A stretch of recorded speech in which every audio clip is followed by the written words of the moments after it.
கிறிஸ்தவ கண்பானவர்களே, ஆண்டுடைய திருப்பெயரிலே உங்களை வாழ்த்தி ஆசிர்வதிக்கிறேன். தேவன் இந்த புதிய நாளை நன்மைகளை மேன்மைகளை கொடுத்து தாங்குவாராக.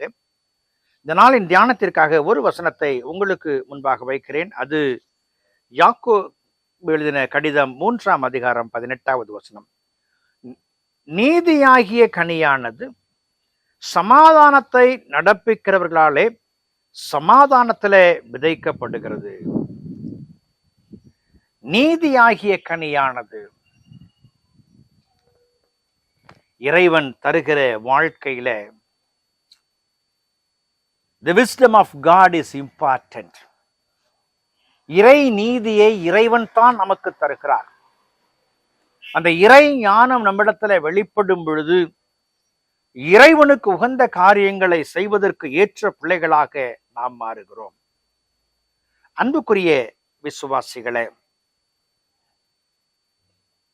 இறை ஞானம் என்பது எதை காட்டுகிறது என்று யோசிப்போம் என்று சொன்னால், இது இறை நோக்கத்தை வெளிப்படுத்தும். It will reveal the purpose of God. என் ஆண்டவர் என்னை இந்த உலகத்திலே வைத்த நோக்கம் இன்னது என்று நான் அறிந்து கொண்டு அந்த நோக்கத்தை நான் புரிந்து கொண்டு செயல்படுத்துவதிலே காணப்படுகிறது. கடவுளுடைய ஞானம் அவர் நோக்கத்தை நிறைவேற்றினபடியினால்தான் தோமா இந்தியா தேசத்திற்கு வந்து ஊழியத்தை செய்தார். அவனை இந்தியாவிலே அனுப்பி திருப்பணி ஆற்றுவது இறைவனுடைய திட்டமாய் காணப்படுகிறது.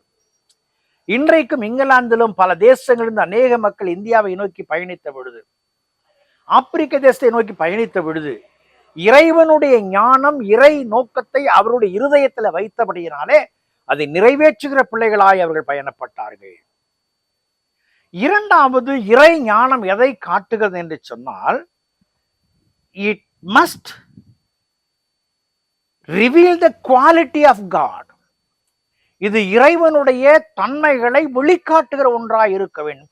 இறைவனுடைய பண்பு இன்னது என்பதை வெளிக்காட்டுகிற ஒன்றாய் காணப்பட வேண்டும். ஆண்டவர் பிறன் யார் என்கிற உதாரணத்தை வேதத்திலே காண்பிக்கும் பொழுது நன்மை செய்தவனை அவர் அங்கீகரிக்கிறதை நாம் பார்க்கிறோம். இறைவனுடைய பண்பு நன்மை செய்கிறது. குறைவுகளை நிறைவாக்குவது இறைவனுடைய பண்பு. பாவிகளை மன்னித்து பரிசுத்தவான்களாய் மாற்றுவது இறைவனுடைய பண்பு. இன்றைக்கு இறை ஞானத்தால் பிடிக்கப்பட்டவன் பாவத்தோடு வாழ்கிறவனாய் அல்ல, பாவத்திலே வாழ்கிற மக்களுக்கு இறை அன்பை வெளிக்காட்டி அவர்களை பிரித்தெடுக்கிறவன். மூன்றாவதாக, இறை ஞானம் எதை செய்கிறது என்று சொன்னால், இறை ஞானம் தாழ்மையை கற்றுக் கொடுக்கிறது. The wisdom of God teaches to be humble. தாழ்மையோடு வாழ்வதற்கான குணாதிசயங்களை கற்றுத்தருகிறது. பாருங்கள், ஆண்டவரும் கூட தாம் காட்டி கொடுக்கப்படுவதற்கு முன்பதாக, திருப்பந்திக்கு செல்வதற்கு முன்பதாக துணியை இடையிலே கட்டிக்கொண்டு சீஷருடைய கால்களை கழுவும் பொழுது சொல்கிறார், ஆண்டவரும் போதகருமாகிய நானே இவைகளை செய்துண்டானால் நீங்களும் இதை செய்யுங்கள் என்று சொல்லி தாழ்மையை இறை ஞானத்தினாலே கற்றுக் கொடுக்கிறார்.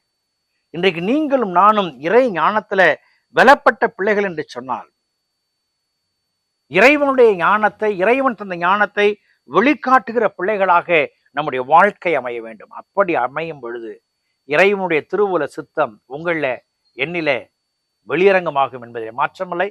அந்த கிருபைகளை தேவன் கொடுத்து தாங்குவாராக. ஜெபம் செய்வோம். பரிசுத்தமும் கிருபையும் நிறைந்த நல்ல ஆண்டவரே, இந்த நாளுக்காய், இந்த வேளைக்காய் நன்றியோடுமை துதிக்கிறோம், ஸ்தோத்திரிக்கிறோம். உம்முடைய அருளும் ஆசையும் கிருபையும் கர்த்தாவே எங்களிருந்து புறப்பட்டு உம்மை வெளிக்காட்ட நீர் எங்களை எடுத்து பயன்படுத்தும்.